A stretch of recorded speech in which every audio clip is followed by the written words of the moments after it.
Hello viewers, स्वागत है आप सभी का मेरे यूट्यूब चैनल स्कूल ट्यूशन गुरुजी में। आज हम बात करेंगे कार्यपत्रक 30 की, जो कि 29 अक्टूबर के लिए जारी किया गया। कक्षा 6 का विज्ञान विषय कार्यपत्रक है। यहाँ बच्चे अपना नाम लिखेंगे और अपने कक्षा अध्यापक का नाम लिखेंगे। बच्चों, हमारा पाठ चल रहा है पौधों को जानिए, और आज हम इसमें पढ़ेंगे कुछ अन्य चीज़ों के बारे में। तो चलिए बच्चों, देखते हैं, जानते हैं, समझते हैं कि आज के कार्यपत्रक में आपके लिए क्या खास है और आज के कार्यपत्रक आपको क्या बताना चाहता है। तो बच्चों, पौधों को जानिए पाठ में आज हम देखते हैं कि आज हमारी कार्यपत्रक में आपके लिए क्या खास है। तो बच्चों, ये क्या बता रहा है कि जल वाष्प के रूप में निष्कासन जो होता है किसका, जल का, पौधों के द्वारा, वो कैसे होता है। इसे एक वाष्पोर्जन प्रक्रिया है, उसके द्वारा होता है। तो पानी जमीन पर गिरता है और पौधों के द्वारा, जड़ों के द्वारा अवशोषित किया जाता है, जहाँ से पानी तनों और पत्तियों तक जाता है। यह पानी वाष्प के रूप में परिवर्तित होकर पत्तियों से वाष्प के रूप में वातावरण में वापस चला जाता है। ये प्रक्रिया क्या है बच्चों?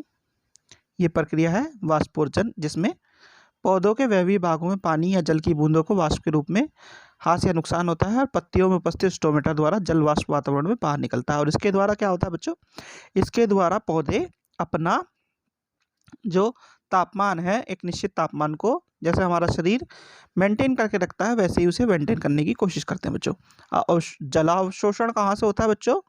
जलावशोषण होता है जमीन से, रसावरण ऊपर की तरफ जाता है और फिर वाष्पन होता है पत्तियों के द्वारा बच्चों।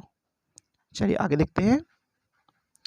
आगे क्या कह रहा है बच्चों? नीचे दिए गए चित्र को देखिए और उत्तर लिखिए। पत्तियां क्या कार्य करती हैं? तो पत्तियां बच्चों अलग अलग कार्य करती है। भोजन बनाने का कार्य भी करती हैं और वाष्पोर्जन का कार्य भी करती हैं बच्चों।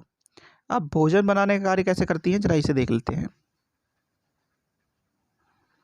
तो पौधे भोजन कैसे बनाते हैं? तो पौधे भोजन पत्तियों से बनाते हैं, क्योंकि वह अपने भोजन को मिट्टी या पानी से प्राप्त नहीं कर सकती। तो पत्तियां भोजन बनाने के लिए क्या करती हैं बच्चों? हरी पत्तियां जो होती हैं वो क्लोरोफिल नामक हरा वर्णक होता है उसमें, वो पत्तियां सूर्य के प्रकाश, पानी और कार्बन डाइऑक्साइड और क्लोरोफिल की उपस्थिति में अपना भोजन बनाती है। पौधे द्वारा भोजन बनाने की इसी प्रक्रिया को हम प्रकाश संश्लेषण कहते हैं बच्चों, जैसा कि यहाँ पे दर्शाया हुआ है।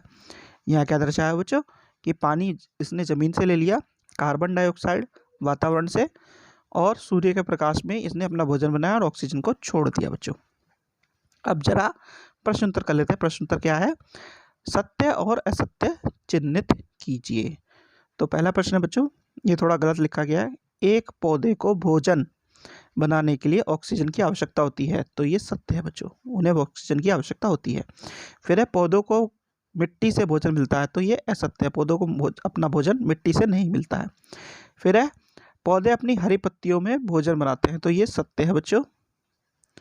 फिर है प्रकाश संश्लेषण के लिए सूर्य के प्रकाश की आवश्यकता होती है, तो ये भी सत्य है बच्चों। फिर है पौधों को सूर्य से भोजन मिलता है, तो ये असत्य है बच्चों, सूर्य की सहायता से वो अपना भोजन बनाते हैं, उनसे मिलता नहीं है। तो बच्चों, ये हो गया आपका कार्यपत्रक कंप्लीट और वीडियो भी। आशा करता हूँ आपको वीडियो अच्छी लगी होगी। Thank you.